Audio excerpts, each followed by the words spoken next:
디모데후서 4장 1절에서 8절입니다. 우리 말씀을 한 절 한 절 교독하고요. 마지막 8절은 한 마음으로 함께 합독하도록 하겠습니다. 4장 1절부터 8절까지입니다. 하나님 앞과 살아있는 자와 죽은 자를 심판하실 그리스도 예수 앞에서 그가 나타나실 것과 그의 나라를 두고 엄히 명하노니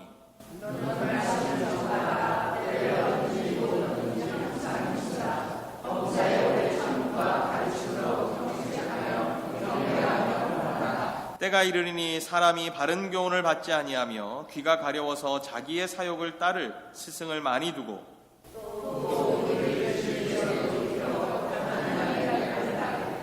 그러나 너는 모든 일에 신중하여 고난을 받으며 전도자의 일을 하며 내 직무를 다하라.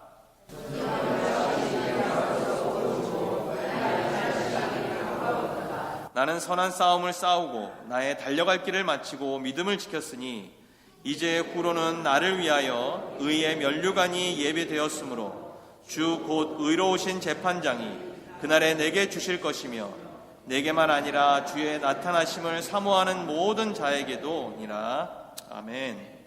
박세종 목사님 나오셔서 어떻게 살아야 합니까? 라고 하는 제목으로 은혜의 말씀 함께 나누어 주시겠습니다. 오늘 말씀의 제목이 어떻게 살아야 합니까?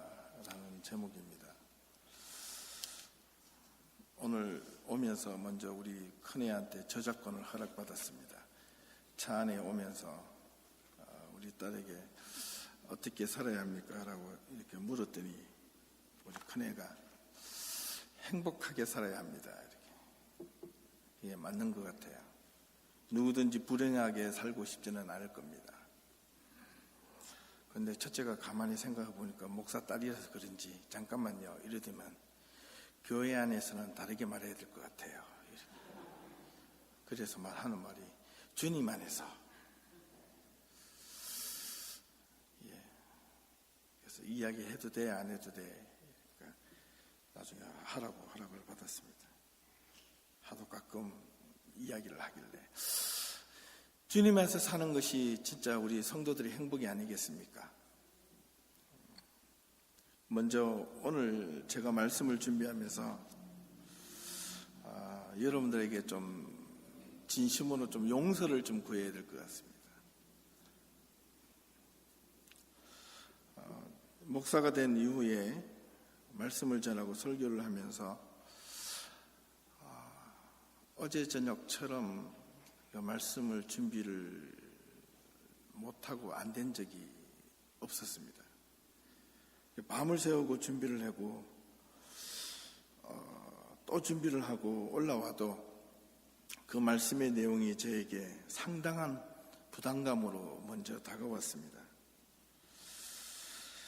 혹시나 행여 여러분들에게 좀 잘못 전한 것이 있더라도 먼저 용서를 구합니다. 아니면 오늘 본문의 말씀을 전하는 것이 저에게 상당한 부담감으로 들려졌는가 볼지도 모르는 것 같아서 여러분들에게 진심으로 먼저 용서를 구하고 하나님께 용서를 구합니다. 어떻게 보면 이 말씀을 준비하면서 제가 먼저 하나님 앞에 이렇게 살지 못했기 때문은 아닌가, 그러면서 제가 이 말씀을 들고 설 수 있는 자격이 있을까, 먼저 이 생각을 하지 않을 수가 없었습니다.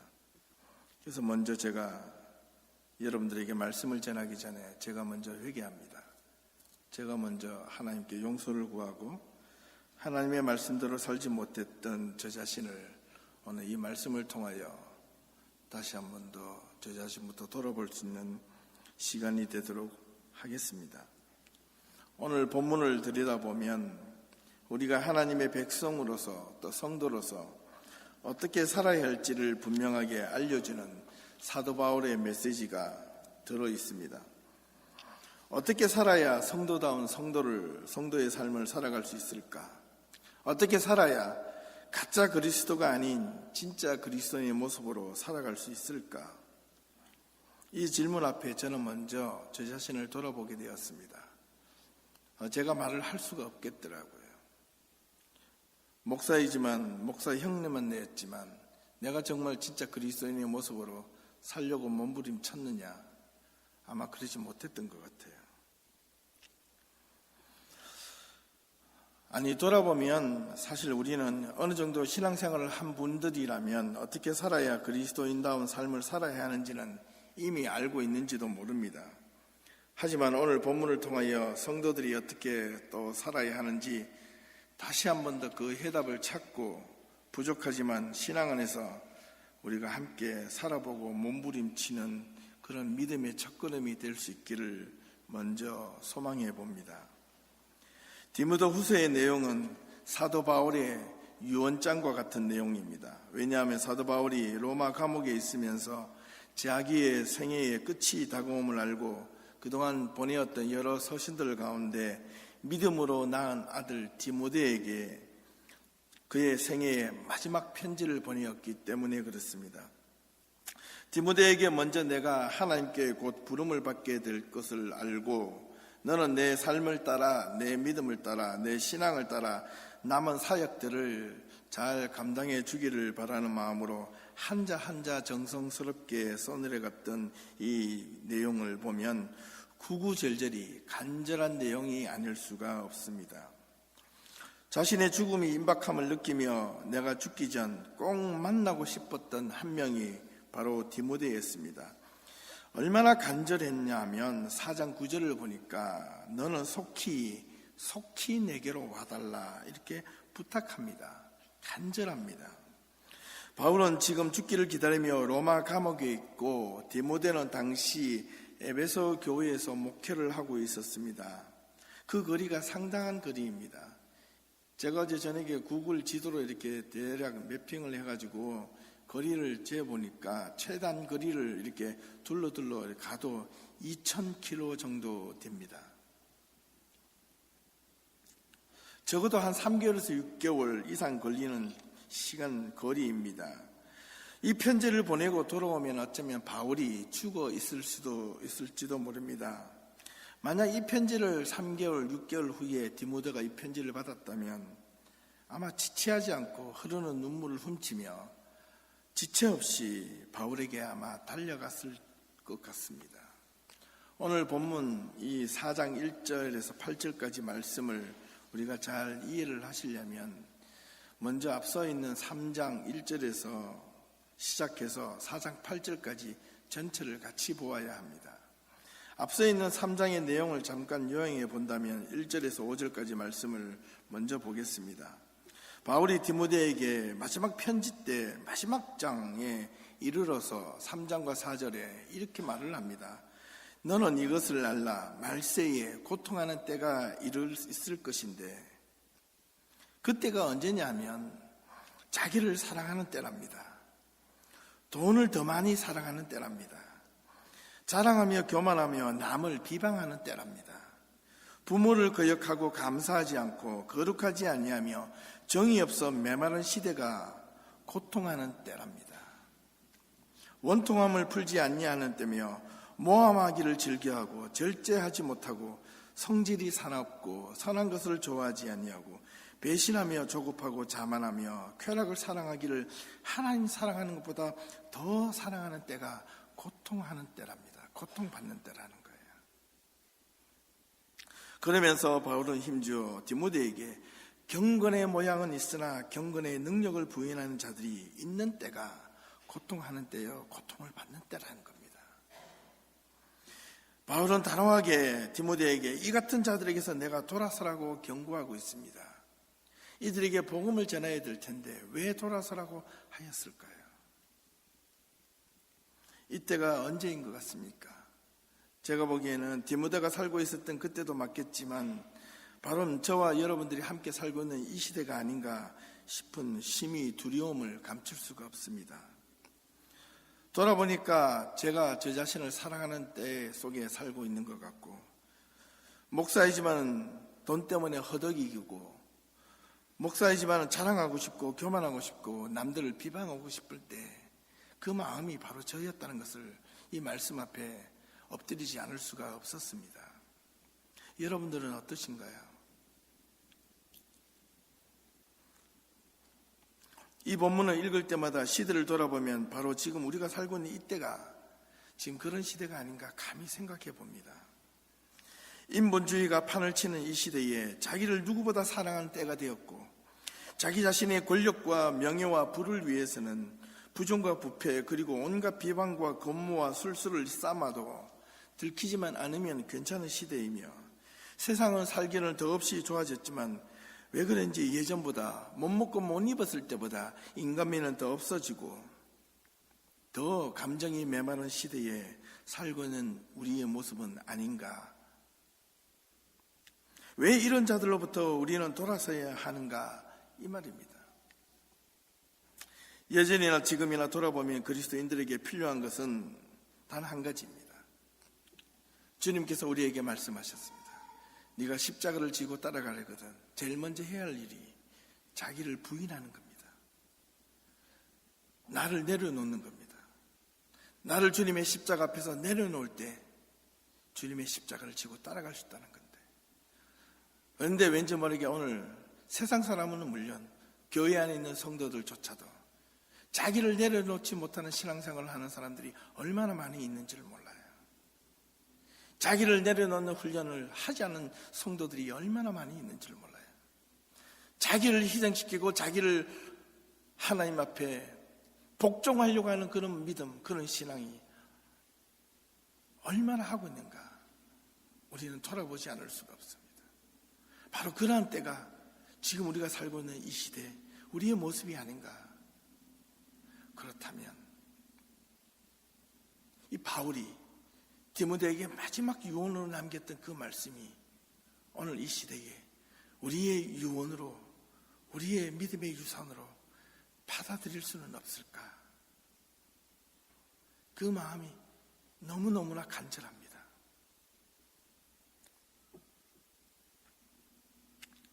나를 부인하며 자기 십자가를 지고 따라가야 하는 것이 진짜 신앙인의 본분이요, 그것이 주님이 우리에게 요구하신 믿음의 길이기 때문에 또한 그렇습니다. 이것이 힘들 것 같고 예수 믿는 자들의 삶이 이렇게 빡빡하게 살아도 되는가 싶을 정도입니다.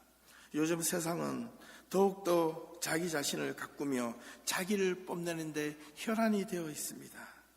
돈을 더욱 사랑합니다.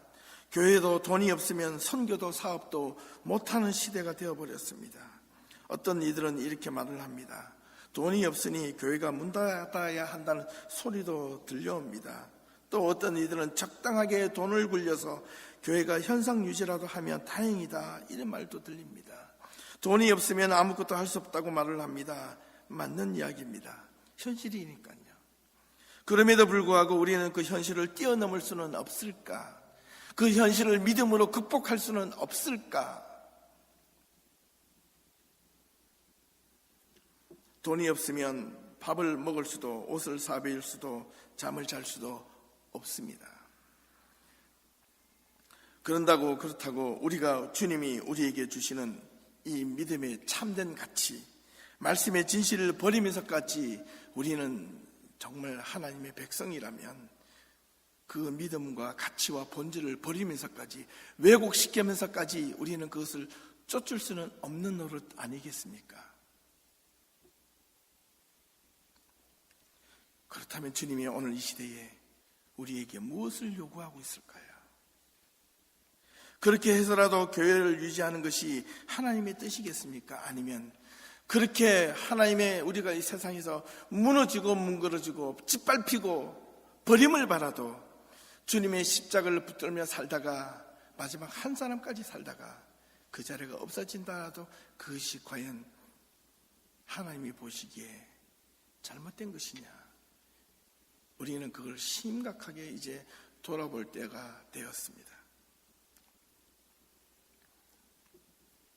어렵고 힘들지만 우리의 믿음의 정도를 가려고 노력하고 믿음의 뜻을 따라 살아가고 우리가 힘껏 우리의 가진 것을 서로 힘을 모아 내어놓고 나아가는 것이 하나님의 뜻이 아닐까 먼저 고백해 봅니다. 3장 6절에서 7절까지 말씀을 보니 여러 가지 욕심에 끌림 받아 항상 배우나 끝내 지식에 이를 수 없다고 분명하게 못 박아 놓고 있습니다.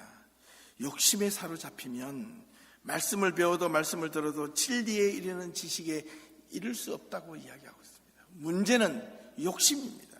탐욕입니다. 정욕입니다. 욕심은 큰 것에서부터 오는 것이 아니라 조금만 더라는 그 인간의 얄팍한 탐욕이 자기 자신의 하나님을 향하여 나아가는 믿음의 길, 진리의 길을 무너뜨리게 만든다는 겁니다. 아무리 배우고 또 배워도 끝내 진리의 지식에 이룰 수 없다는 이 바울의 경고가 우리에게 어떻게 다가오는지 한번 깊게 생각해 보실 수 있어야 합니다. 마치 바울이 디모데야, 너는 절대로 욕심에 이끌린 목회를 하면 안 된다. 사리사욕에 잡혀있는 목회와 그런 꿈을 꾸면 안 된다. 너는 내가 가르치는 성도들에게 그렇게 가르쳐서는 안 된다. 욕심이 채워지는 것을 하나님의 축복이라고 가르쳐서는 안 된다라고 저에게 들려졌습니다. 8절 말씀을 보니 얀네와 얀브레처럼 모세를 대적한 것 같이 그들도 진리를 대적하니 이 사람들 마음이 부패한 자요 믿음에 관하여 버림을 받은 자들이라고 강하게 경고하고 있습니다. 진리를 대적하는 그들이 누구냐면 바로 조금 전 언급했던 3장 1절에서 5절까지 있는 내용들입니다. 자기를 사랑하고 돈을 사랑하고 자랑하며 교만하는 등등의, 또한 경건의 모양은 있으나 경건의 능력을 부인하는 자들의 모습이 진리를 대적하는 자들입니다. 그렇다면 행여 혹시나 우리 교회 안에 내가 경건의 모양은 있지만, 목사이지만, 권사, 장로, 집사이지만, 이 교회의 성도라고 스스로 생각하지만 그 형식은 있으나 그 안에 하나님의 향한 능력을 믿지 않고 따르지 않는 자는 그게 바로 진리를 대적하는 자라는 거예요. 그 모습이 제 모습이 아닌가? 그 모습이 바로 내가 아닌가? 목사라고 앞에서 선포하며 이야기는 수없이 수백 번 해보았지만 내가 진짜 하나님의 능력, 현실의 문제 앞에서 맥없이 무너지는 내 모습, 하나님의 능력을 끝까지 붙잡고 나아가는 내 모습이 아니라 현실에 닥쳐있는 그 문제 앞에서 절망하고 무너지는 내 모습이 거기서 발견이 되는 겁니다. 그래서 이 성경 말씀을 밤이 새도록 준비를 할 수가 없었습니다. 어떻게 해야 내가 선포를 해야 될지 잘 모르겠어요. 어떻게 해야지 하나님 앞에 성도들에게 하나님이 원하시는 말씀을 전해야 될지 밤을 새우고 또 새웠습니다.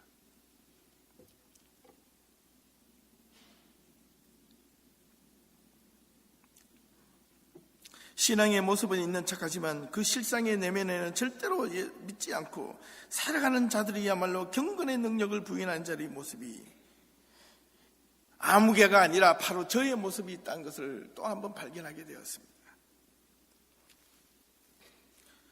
돌아보니 우리가 실컷 예수를 믿어놓고 버림받으면 안 되지 않겠습니까?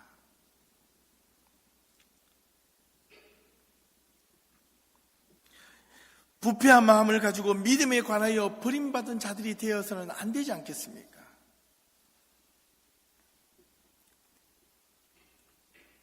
특히나 믿음에 관하여는 버림받을 바에는 차라리 믿지 않고 이 남은 평생 인생을 즐기며 사는 것이 훨 나을 것 같아요.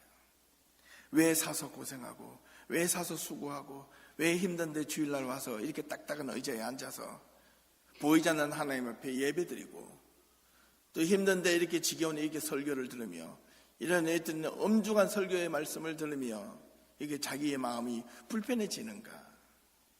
그렇지 않고 세상에 가면 얼마든지 내가 조금만 돈이 있고 조금만 권력이 있고 조금만 힘이 있으면 마음 놓고 재미있게 아주 럭셔리하게 또 엔조이하면서 살아갈 수 있는데 우리는 왜 많지 않지만 이 자리에 앉아 있는가?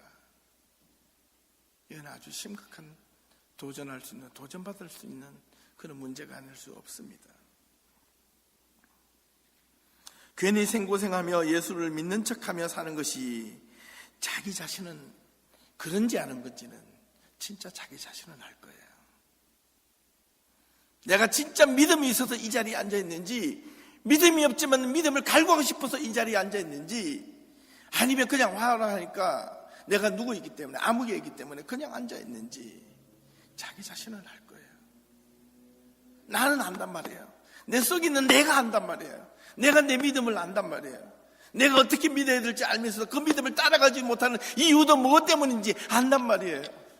그 원인을 안다면 그 원인을 해결하고, 그게 십자가 앞에 우리가 진짜 주님을 따르는 믿음의 성도라면 그 십자가를 지고 따라가야 될, 그 문제를 빨리 해결해야 될 그런 책임이 지금 저와 여러분 앞에 있지 않는가, 감히 생각해 봅니다.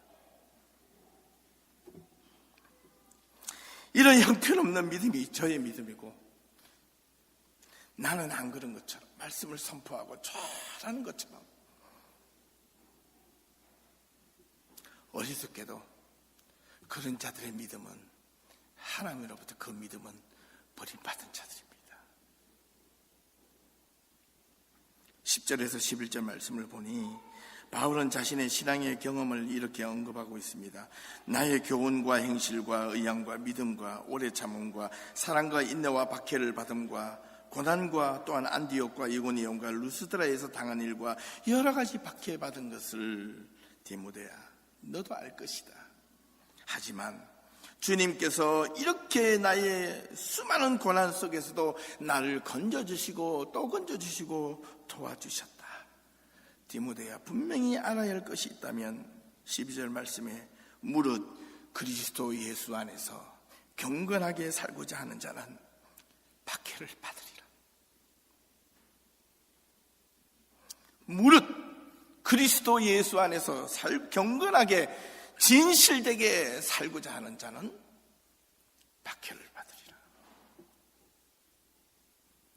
경건하게 살고 싶습니까? 제대로 신앙생활을 하고 싶습니까? 올바르게 믿음생활을 하고 싶습니까?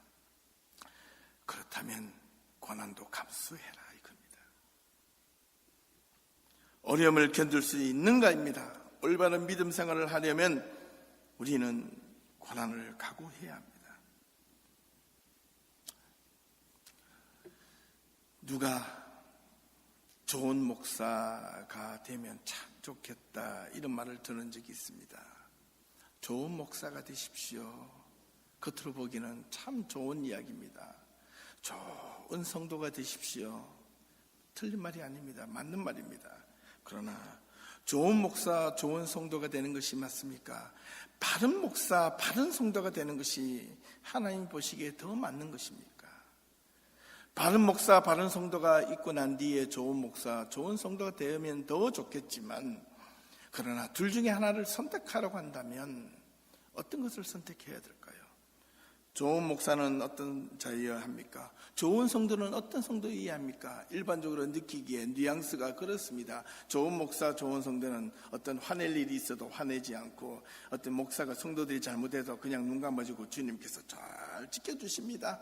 예, 다음에 힘을 내시고 격려해 주시고, 이것이 듣기에는 좋은 목사인 것이 않는가? 좋은 성도 어떤 성도입니까? 주일날 한 번도 빠지지 않고 주일날 와서 교회 봉사 열심히 하고 하나님 앞에 인정받는 것처럼 보여지는 그런 성도들이 좋은 성도인 것처럼 보여지지 않습니까? 하지만 바른 목사, 바른 성도는 내 안에서부터 나를 무너뜨리는 훈련을 하는 자들입니다.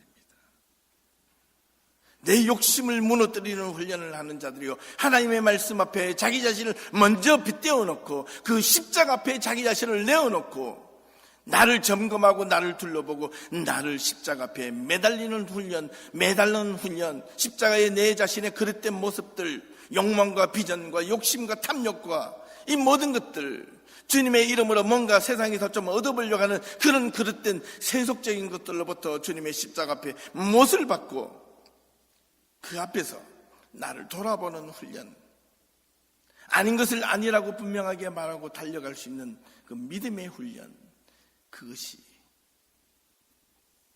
어떻게 보면 바른 목사, 바른 성도의 삶이 아닐까요?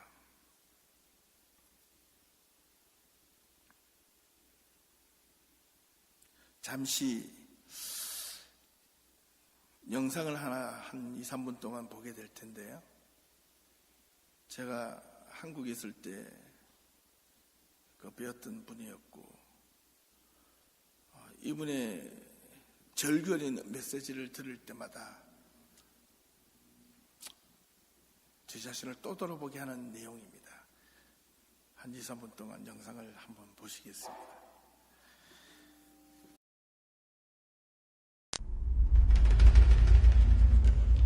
우리가 읽은 이 본문은 우리 마음을 기쁘게 할 만한 말씀이 한마디도 들어있지 않다는 것이 특징입니다. 우리가 함께 읽은 말씀을 보면 놀라움을 금할 수가 없습니다. 왜 우리에게 선한 것이 좀 있는데 그것은 왜 한마디도 언급하지 않고 있는가? 왜 전부 나쁜 것만 써놓았는가? 아무리 스스로 자기를 의로운 채 가장을 해도 하나님 앞에 벌거벗겨 놓으면 어느 것 하나도 걸리지 않는 것이 없는 추잡한 존재가 바로 인간이라는 것, 나 자신이라는 것, 우리가 숨겨서는 안 됩니다. 사람이 누구냐? 바로 여기에 있는 죄악투성이의 존재입니다. 하나님을 싫어하고 하나님을 밀어내고 그 자리에 자기가 하나님이 되어 앉아있어 자기가 하고 싶은 대로 다 하고 나니 인간의 진짜 모습은 죄악투성이로 얼룩져 있고 선한 것은 하나도 찾아볼 수 없는 사형수들입니다. 누가 이 사람을 구원할 수 있습니까, 여러분? 이 더러운 죄를 어디에 가서 처리할 수 있습니까? 적당히 한두 가지 개선을 해서 될 문제가 아니고 도무지 쓸모가 없이 되어버렸기 때문에 새 것으로 갈아치우지 아니하면 안 되는데 새 것으로 갈아치우는 이 일을 누가 하겠습니까? 예수 그리스도밖에 없습니다. 이 더러운 죄를 다 용서해 주실 분도 그분밖에 없고 이 더러운 죄로 부패한 내 마음을 새 마음으로 바꾸어 놓을 수 있는 능력을 가지신 분도 예수밖에 없습니다. 그 능력 내 것으로 만들기 위해서는 예수 그리스도를 날마다 가슴에 모시고 생각 좀 하자 그 말입니다. 그분이 왜 나를 위하여 죽으셨는지 좀 생각 좀 하자 그 말이에요. 공부 좀 하자 그 말이요. 그분의 십자가 앞에 나아가 무릎을 꿇고 주여 당신이 왜 나 같은 것을 위하여 죽으셨다는 말입니까? 한마디 좀 물으면서 피 묻은 그의 발을 끌어안고 전 나 자신을 돌아보자 말입니다. 이와 같은 복음을 들을 때에 우리는 잃어버린 구원의 능력, 복음의 능력, 하나님의 능력을 다시 회복할 수 있습니다. 예수 그리스도의 능력이 우리에게 다시 임합니다.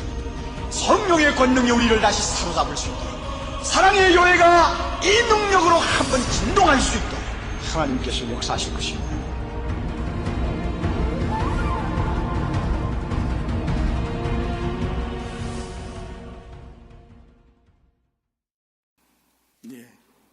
짧게 보았지만 2000년 전의 사도 바울의 경우와 지금 이 순간의 우리의 상황과 비교해 볼 때 여러 가지 형식이나 다른 모양은 있을지 몰라도 큰 틀에서 벗어나지 않을 것 같습니다. 신앙은 우리가 하나님 앞에 나아가는 참된 도구이어야 하는데 오히려 신앙이 우리가 살아가는 데 삶에 이용할 수 있는 가장 최고의 도구로 전락해 버렸습니다. 세상은 우리를 신앙의 자리로, 믿음의 자리로, 진리의 자리로 교회의 발걸음을 옮기지 못하도록 상당히 바쁘게 우리를 돌려놓고 있습니다. 세상은 우리를 하나님의 말씀에 귀를 기울이지 못하도록 세상의 온갖 재미로 우리를 유혹하고 있습니다. 세상은 우리를 하나님의 진리의 품 안에 들어가지 못하도록 온갖 알게 모르게 우리를 앞뒤 좌우 내가 갖고 있는 삶의 모든 형편을 이용해서 우리를 막고 있습니다. 무릇 그리스도 안에서 경건하게 살고자 하는 자는 핍박을 박해를 받으리라. 누구로부터? 그 어떤 박해가 아니라 바로 이러한 모습들이 박해의 시작이라는 것을 우리는 경험하고 알아야 합니다. 깨달아야 합니다. 내가 내 자신의 삶의 자리에서부터 일어나야 합니다. 신앙의 가장 무서운 적은 바로 매너리즘입니다. 매너리즘, 어떤 분이 저에게 매너리즘이 무엇입니까? 라고 물었는데 그것은 습관된 신앙의 반복된 행위라는 겁니다. 신앙에 대한 감동이 없습니다. 예배의 자리에 와서 눈물이 없습니다. 말씀에 대한 기쁨이 없습니다. 하나님의 말씀을 듣고 깨달음이 없습니다. 하나님의 말씀을 듣고 복음을 듣고 내 인생이, 내 삶이 이번 한 주간에도 좀 다르게 살아봐야 되겠다. 내가 십자가를 붙들고 좀 더 믿음 안에서 살아봐야 되겠다. 세상이 힘들고 어려워도 나는 그렇게 살지 않아야 되겠다. 복음 하나 붙고 말씀 하나 붙잡고 살아도 그것이 나에게 고난으로 다가와도 나는 그 주님의 십자가를 붙드는 그 기쁨과 감격에 나는 힘있게 살아가야 되겠다. 이런 열망이 없다라는 거예요. 이런 간절함이 오늘 이 시대에 성도들에게 없더라는 거예요. 여러분은 어떻습니까? 또 저를 돌아봅니다. 저 역시 너무 간절함이 없다는 것을 또 한번 발견하게 되었습니다. 목사이기 때문에 늘 성경책을 펴놓고 기도한다 했지만 그 기도에 간절함이 없더라는 거예요. 내가 하나님의 말씀을 듣고 예전에 가졌던 성경을 읽으면서 흘렸던 눈물이 지금 너무나 메말라졌다는 것을 발견했습니다. 때로는 너무 힘드니까, 때로는 너무 귀찮으니까, 때로는 너무 그것이 고통스러우니까 좀 적당히 해도 될 텐데, 좀 적당히 넘어가도 될 텐데 왜 그러지 못하는가? 왜 우리는 또한 그래서는 안 되는가? 라는 이 문제는 우리의 신앙이 우리의 생과 사를 갈림길을 하고 있는 그 절대절명의 중요한 것이라면 우리는 그것을 놓치지 말아야 하는데 왜 우리는 그것을 무시하고 대충대충 신앙생활도 대충대충 주님을 바라보는 것도 대충대충 예수를 믿는 것도 대충대충 우리 이렇게 살아야만 하는가? 목사가 되었다고 경건의 능력이 깊어지는 것이 아니라는 것을 저 모습을 보면서 발견했습니다. 목사가 이런데 장로, 권사, 집사, 교회에 어떤 직분을 받았다고 해서 그것이 자신의 신앙이 깊어질 것이라는 것을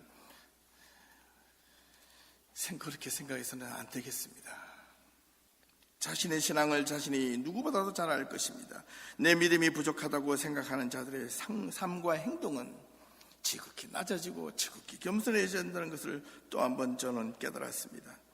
낮아질 줄 아는 자들의 마음입니다. 말없이 섬길 줄 아는 자들의 마음입니다. 사람들이 인정해 주지 않아도 하나님을 바라보는 자의 그 기쁨을 누리는 자야말로 신실하게 무릇 그리스도 예수 안에서 경건하게 살고자 하는 자는 핍박을 받아도 아멘 하며 나아가려고 하는 자들이라는 것을 보았습니다. 부족하지만 그렇게 살고 싶은데 왜 잘 안 될까요? 13절 말씀해 보니까 그 이유가 나와 있습니다. 악한 사람들과 속이는 자들은 더욱 악하여져서 속이기도 하고 속기도 한다고 분명하게 기록해 놓고 있기 때문에 그렇습니다. 그래서 바울은 디모데에게 이렇게 이야기합니다. 그 14절부터 나오는 말입니다. 그러나 너는 배우고 확실한 일에 거하라. 너는 내가 누구에게든지 배운 것을 알며 또 어려서부터 성경을 알았지만 성경은 너로 하여금 그리스도 예수 안에서 있는 믿음으로 말미암아 구원에 이르는 지혜가 있게 하느니라. 모든 성경은 하나님의 감동으로 교육과 책망과 바르게 함과 의에 교육하기로 유익하니 이는 하나님의 사람으로 온전하게 하며 모든 선한 일을 행할 능력을 갖추게 하려 함이라. 이 얼마나 힘 있는 강단 있는 선포인지 모릅니다. 놀라운 비밀이 아닐 수 없습니다. 이 말씀은 성경 하나만 가지고도 수많은 어려움과 고난을 하나님의 말씀 하나만 제대로 배우고 확신한 일에 거하기만 하면 이것은 능히 이길 수 있다 이겁니다. 한 번 더 우리 모두의 우리 자신들에게 묻고 싶은 것이 있다면 정말 우리가 하나님의 말씀에 대하여 얼마나 갈급해져 있고 말씀을 듣고 배우는 자리에 습관처럼 나오시지는 않습니까? 예배도 습관이 아닙니까? 좋은 습관이면 괜찮은데 잘못된 습관이라면 이걸 지금부터라도 빨리 고쳐야 하지 않겠습니까? 부족하지만 저의 경우는 하나님의 말씀을 배우기 위해 20년 넘게 신학 공부를 하고 또 공부를 해도 아직도 모르겠습니다. 적당히 하면 될 텐데 그런데 제 자신 속에 매너리즘이 들어있다는 것을 발견했습니다. 고백하지 않을 수가 없습니다. 말씀을 읽다가 그 내용이 이해가 되지 않아서 밤을 새워 찾아보는 일도 수없이 많았지만 닥치는 대로 주어지는 대로 말씀을 쫓아도 보았고 말씀을 따라 살려고 몸부림도 찾아보았지만은 그 안에 제 안에 먼저 또 다른 매너리즘이 저 안에 자리 잡고 있다는 것을 깨달았을 때 말씀을 놓을 수밖에 없었습니다. 이제 본문 4장 1절에서 2절 말씀으로 돌아옵니다. 하나님 앞과 살아있는 자와 죽은 자를 심판하실 그리스도 예수 앞에서 그가 나타나실 것과 그의 나라를 두고 엄히 명하노니 너는 말씀을 전파하라. 때를 얻든지 못 얻든지 항상 힘쓰라. 범사의 오래 참음과 가르침으로 경책하며 경계하며 권하라고 이야기합니다. 이렇게 하려면 앞선 3장 14절 17절까지 있는 말씀을 배우고 확실한 일에 거하지 않으면 말씀을 전할 수가 없다는 것을 또한 알았습니다. 구원의 확신이 없는데 어떻게 복음을 전할 수 있겠습니까? 구원이 정말 우리의 개개인의 목숨만큼 소중한 것인데 우리 가족에게, 자녀들에게, 친척에게, 이웃에게 전해야 되지 않겠습니까? 내가 사랑하는 가족들에게 그 사랑하는 사람이라면 그 사랑하는 사람을 위해서 전해야 하는 것이 전도자의 사명이 아니겠습니까? 복음을 전하고 복음을 선포하고 복음을 따라 사는 것은 때를 얻을 때까지 기다리는 것이 아니라는 겁니다. 오히려 때를 기다리다 보면 때를 도리어 놓쳐버리는 수가 있다는 겁니다. 기회가 있든 없든 내 삶에 여건이 주어지든 주어지지 않든 말씀을 듣고 배우고 전파하는 데 힘을 써야 하는 것이 믿음의 성도의 삶이라는 겁니다. 그러면 내가 맨날 전도지 들고 지나가면서 하는 것이 그것이 전도인가? 그게 아니에요. 믿음의 삶을 살아가는 겁니다. 내 삶을 살아가는 겁니다. 내가 그리스도인으로 믿음다운 삶을 살아가지 못한다면 어떻게 보면 그 사람들은 때를 고르는 것과 동일합니다. 어떤 분들은 이야기합니다. 내가 교회가 시간이 되면 나갈게, 여건이 되면 나갈게, 가고 싶은데 아직 마음의 준비가 안 되었어. 하나님을 만나는 자리는 마음의 준비를 하고 나아가는 자리가 아닙니다. 있는 그들의 모습으로 가야 합니다.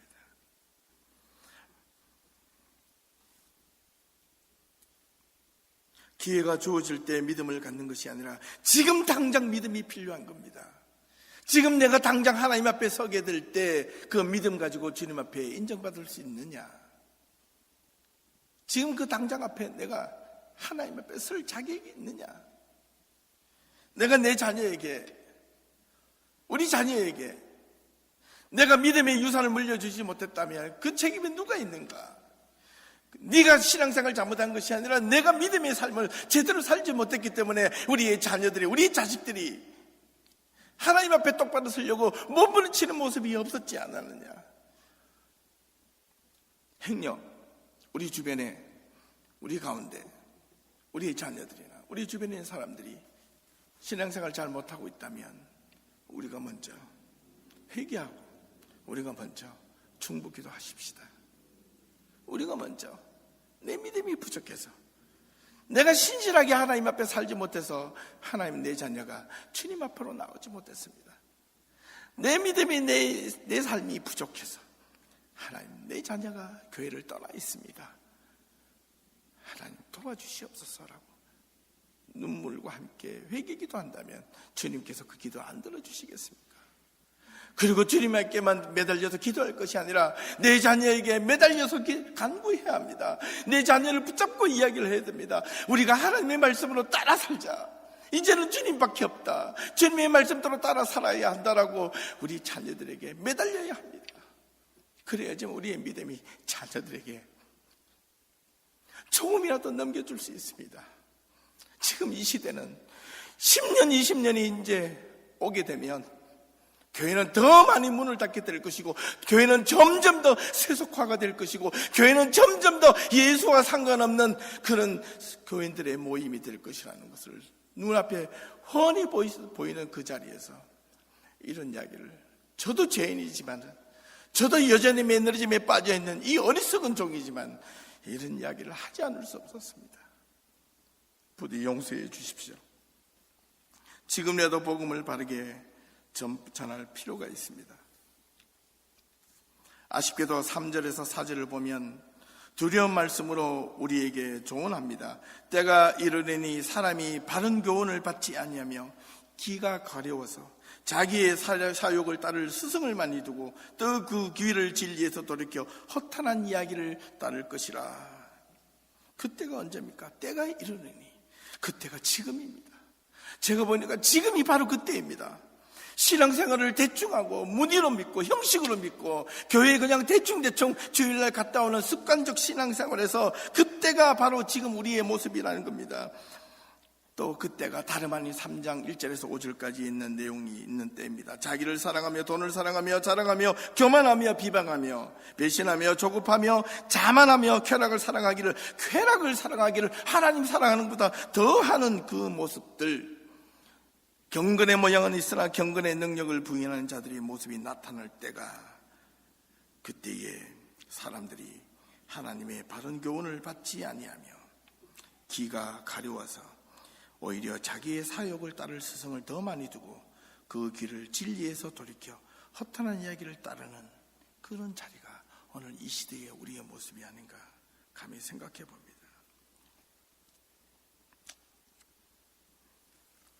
그런 자들이 많이 일어날수록 사도 바울은 디모데에게 또 이렇게 이야기합니다. 5절입니다. 하지만 디모데야, 너는 모든 일에 신중하여 고난을 받으며 전도자의 일을 하며 내 직무를 끝까지 지키라.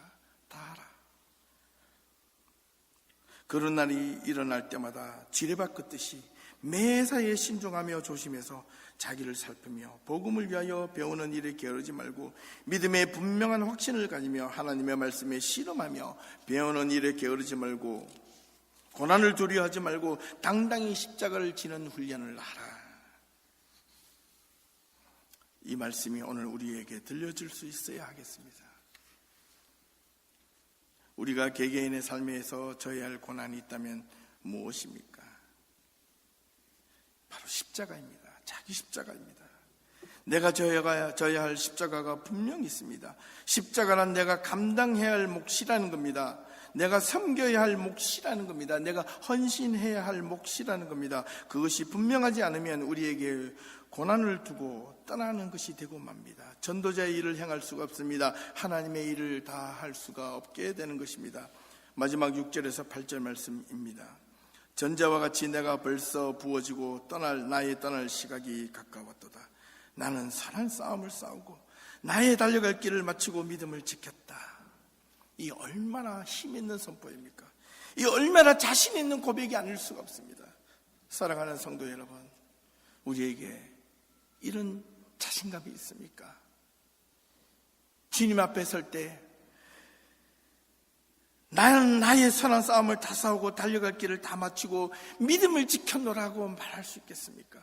그리고 우리 자녀들에게, 우리 후손들에게, 우리 교회에 있는 남아있는 성도들에게 이런 모습을 줄 수가 있겠습니까?